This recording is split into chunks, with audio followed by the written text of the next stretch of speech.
부산 콘텐츠마켓이 3년 만에 대면 행사로 다시 시작됐습니다. 중소제작사에게는 투자 유치의 기회가 주어지고 시민들도 다양한 콘텐츠를 접할 수 있습니다. 화물연대 총파업 이틀째 차량 운행을 방해한 혐의로 화물연대 노조원 2명이 경찰에 체포됐습니다. 파업이 장기화될 경우 물류 운송에 차질이 우려되고 있습니다. 자연재해 위험 개선 지구인 송정 구독포의 정비 사업이 마무리됐습니다. 태풍 피해를 막기 위해 해일 방제 시설이 설치됐고 배후 진입도로 정비도 완료됐습니다. 올해 17번째를 맞는 부산국제 어린이 청소년 영화제가 개막했습니다. 아이에겐 감성을, 어른에겐 감동을 주제로 열리는 이번 영화제에서는 다양한 장르의 영화를 감상할 수 있습니다.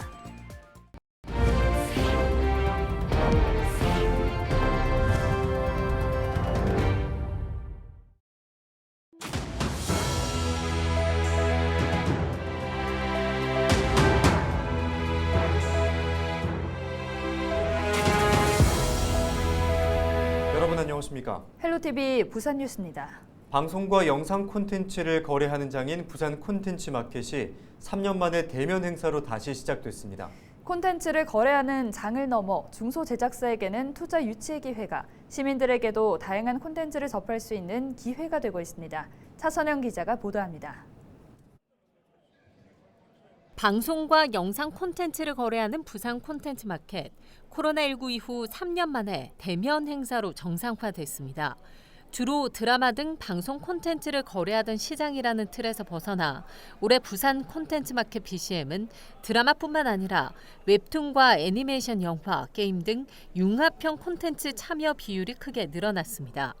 장르 간의 어떤 융합 그런 것들이 가장 큰 특징이고 저희들이 그래서 올해도 각종 다양한 드라마뿐만이 아니고 드라마 융합되는 다양한 콘텐츠 장르들을 선보이고 있습니다. 투자가 결정된 작품에 대한 투자 협약식, 국내외 유망 콘텐츠를 발굴하고 제작을 지원하기 위한 BCM 펀딩 중 하나입니다. 이와 함께 투자사와 제작사의 1:1 비즈 매칭과 콘텐츠를 국내외 방송사와 투자사, 바이어에 소개하는 프로그램도 진행됩니다. 중소 제작사 입장에선 투자 정보를 얻고 투자처를 발굴할 수 있는 좋은 기회입니다. 너무 기쁘면서도 한편으로는 저희가 사실은 범죄도시만큼 큰 작품은 아니기 때문에 어떻게 잘 버텨낼 수 있을까 하는 걱정도 사실은 많이 됩니다. 지금까지 BCM은 콘텐츠를 거래하기 위한 업체들을 중심으로 운영돼 왔지만 올해는 일반 시민에게도 문을 활짝 열었습니다. 부산을 배경으로 한 영화 파친코의 제작진과 배우가 참여해 현장 이야기를 들려줄 BCM 컨퍼런스, 또 반려견과 함께 영상 콘텐츠를 감상하는 무비포 독도 눈길을 끕니다. 특히 부산 지역 대학의 미술학과와 디자인학과, 미디어 콘텐츠학과 교수로 구성된 디그리쇼 한국위원회가 마련한 행사에는 청년 아티스트들의 작품이 전시됐습니다. 지역 예술계 대학생들의 졸업 연합 전시회인데 블록체인과 대체 불가능 토큰인 NFT, 아트 콘텐츠 스트리밍 업체가 함께 참여하고 인기 작품에 대해선 NFT화도 진행합니다. 청년 아티스트들이 세계적 콘텐츠 산업과 연계한 새로운 기회를 만들 수 있도록 지원하는 겁니다. 이번에 이제 디그리쇼나 이 NFT 같은 경우도 콘텐츠가 영상 콘텐츠를 뛰어넘어서 아트와 그리고 블록체인과 연결되는 그런 여러 가지 접점들이 있을 것 같아서 저희가 그런 것들을 기획하고 준비를 했습니다. BCM 대면 행사는 당신의 이야기가 우리의 이야기라는 주제로 8일부터 10일까지 백스코에서 열리고 온라인 행사는 24일까지 BCM 공식 누리집에서 진행됩니다. 헬로티비 뉴스 차선영입니다. 올해 17번째를 맞은 부산국제 어린이 청소년 영화제가 아이에겐 감성을, 어른에겐 감동을 주제로 7월 8일부터 7월 17일까지 10일간 열립니다. 제17회 부산국제 어린이 청소년 영화제 비키는 영화의 전당과 북구 대천천 야외 상영장, 중구 유라리 광장 일원에서 61개국 155편 영화가 상영됩니다. 특히 올해 비키는 국내외 영화인 초청을 통해 코로나19로 중단됐던 관객과의 대화를 재개하고 개최 기간은 확대됩니다.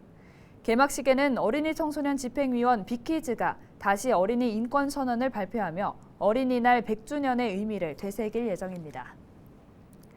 어린이집 보육교사가 원생들을 때렸다는 주장이 제기돼 경찰이 수사에 착수했습니다. 학부모들은 보육교사가 원생들의 인형으로 얼굴을 때리고 배 등을 때렸다고 주장하고 있습니다. 어린이집 측은 학대는 없었다는 입장인 것으로 알려지고 있습니다. 경찰은 수사가 진행 중인 만큼 정확한 내용은 알려줄 수 없다고 밝혔습니다. 화물연대가 총파업에 돌입한 지 이틀째 부산에서 차량 운행을 방해한 혐의로 화물연대 노조원 2명이 경찰에 체포됐습니다. 이들은 8일 오전 8시 40분쯤 강서구 신항 삼거리 선전전 현장을 지나던 트레일러 2대의 진행을 막아서며 물병과 계란을 던진 혐의를 받고 있습니다. 화물연대 파업 첫날인 지난 7일 부산항 컨테이너 반출입량은 전날 대비 6,000 TU가 줄어든 19,000여 TU인 것으로 조사됐습니다. 이에 따라 선사와 터미널 운영사에서 물량을 조정하면서 당장 차질은 빚어지지 않고 있지만 파업이 장기화될 경우 물류의 차질이 우려됩니다. 부산 해경은 강서구 일대 해안가 공유 수면을 무단으로 점용한 음식점 3곳을 적발했다고 밝혔습니다.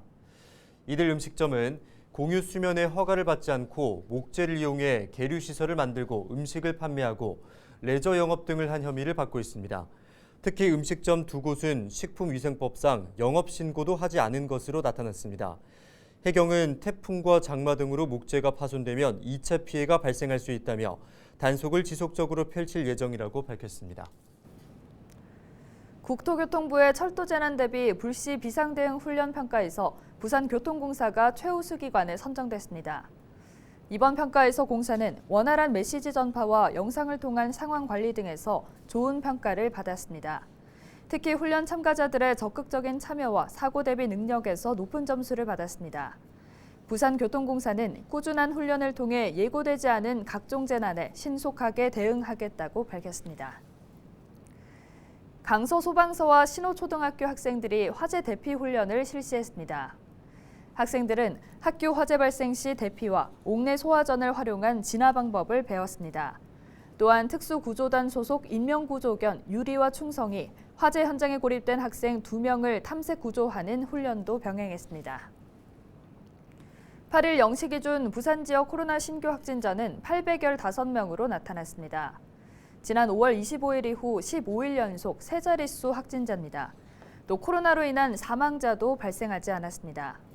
8일 0시 기준 위중증 환자는 7명으로 중환자 병상 가동률은 20%를 유지하고 있습니다. 재택치료 확진자도 2,700여 명으로 감소했습니다. 부산시는 코로나 감소세에 따라 일반 의료체계의 단계적 전환을 위해 8일 0시부터 감염병 전담 병상 29개를 추가 해제한다고 밝혔습니다.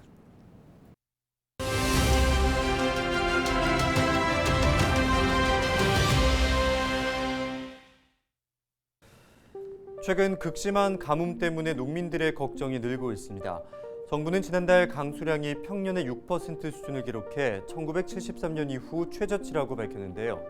지난 6개월 동안의 강수량도 평년의 절반 정도라 올해 전국적인 가뭄 현상까지 우려하고 있는 상황입니다. 전남 북부와 경남 북부, 경북 남부와 충남 일부 지역은 이미 가뭄 경계 단계에 진입했습니다. 이처럼 메마른 날씨가 계속해서 이어질 경우 가뭄은 농가 피해를 넘어 사회 경제 피해까지 불러올 수 있습니다. 이처럼 농작물이 제대로 자라지 못하면 물가가 치솟고 있는 생활 경제를 더 깊은 수렁에 빠뜨릴 수 있습니다. 정부와 지자체는 가뭄 대책 상황실을 운영하며 물이 부족한 지역에 각종 대책을 지원하고 있는데요. 지금 이 순간 나 하나라도 물을 낭비하지 않는 습관이 필요한 때입니다. 지금까지 데일리 브리핑이었습니다.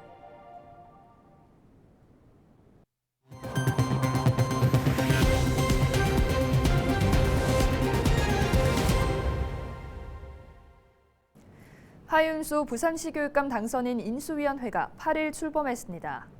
하 당선인은 8일 부산 미래교육원에서 기자회견을 열고 교육감 인수위원회 운영계획과 12명의 인수위원을 발표했습니다. 인수위는 부산교육 6대 비전인 학력신장과 인성교육, 미래교육, 혁신소통, 교육복지, 안전보건을 확산시킬 수 있도록 시민의 의견을 청취하고 교육정책에 반영하는 활동을 하게 됩니다. 인수위원회 위원장은 강기수 동아대 기초교양대학장이 진병화 전 동래교 교장이 부위원장을 맡았습니다.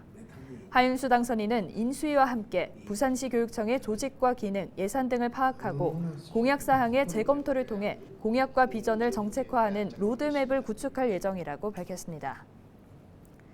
신임 부산경찰청장에 우철문 전 국가수사본부 수사기획조정관이 내정됐습니다. 경북 김천 출신인 우 청장은 경찰대 졸업 후 지난 1991년 경위로 임용됐습니다. 지난 2011년 총경 승진 뒤 경북 상주와 서울 서초경찰서와 경찰청 범죄예방정책과장 등을 거쳐 2018년 경무관으로 승진했습니다. 이후 지난 2021년 치안감으로 승진해 경찰청 국가수사본부 수사기획조정관을 역임했습니다. 자연재해 위험 개선 지구인 송정 구덕포의 정비 사업이 마무리됐습니다. 해운대구는 해일 방제 시설 714m를 설치하고 897m 배후 진입도로 정비, 구덕포항 정비를 완료했다고 밝혔습니다. 사업 대상지인 송정 구덕포길은 기존 방제 호환의 높이가 낮아 2003년 태풍 매미, 2009년 국지성 집중호우, 2015년 태풍 고니, 2016년 태풍 차바 때 월파로 시설물 파손 그리고 침수 피해가 발생했습니다. 이후 2020년 7월 구덕포 자연재해 위험 개선지구 정비 사업을 착공해 1년 10개월간의 공사 끝에 지난 5월 준공한 것입니다. 네, 대천공원 산책로와 대천 산림문화공원이 울타리 교체와 화단 재정비를 통해 새 단장했습니다. 대천공원과 대천 산림문화공원은 각 1992년, 2020년에 개장한 공원으로 장산 구립공원 초입부에 자리해 많은 등산객이 찾는 관광 명소입니다. 해운대구는 대천공원을 명품공원으로 조성하기 위해 대천공원 호수변 산책로를 2억 3,100만 원을 투입해 낡은 탄성 포장구와 울타리를 교체했습니다. 또 대천산림문화공원 화단은 3억 원을 투입해 야생화와 나무를 심어 사계절 내내 꽃을 볼 수 있도록 가꿨고 야자 매트를 설치한 산책로에 은은한 조명을 설치했다고 밝혔습니다. 네, 중구문화원 별관이 작은 미술관으로 꾸며져 개관했습니다. 개관 기념으로 오는 14일부터 12월까지 중구의 거리와 원도심 골목길 등을 소재로 한 스트리트 포토 릴레이전이 개최됩니다. 적산 가옥창고였던 중구문화원 별관은 한국문화예술위원회 주관 작은 미술관 조성 공모에 선정돼 미술관으로 조성됐습니다.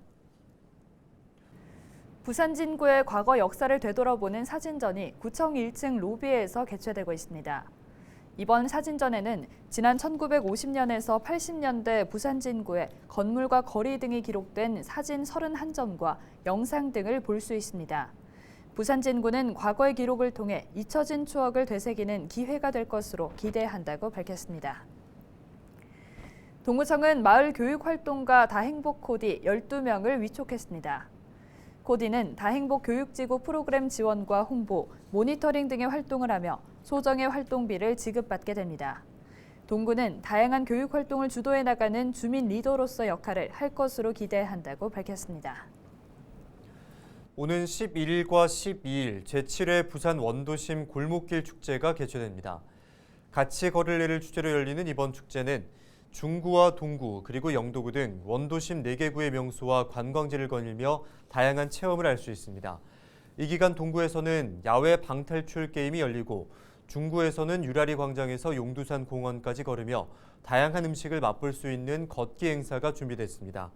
이와 더불어 영도에서는 깡깡이 마을 등 영도 산업의 추억을 되살릴 수 있는 코스도 함께 마련됐습니다. 그동안 상가 임대차와 관련해 지원됐던 소상공인 법률 상담이 대폭 확대됩니다.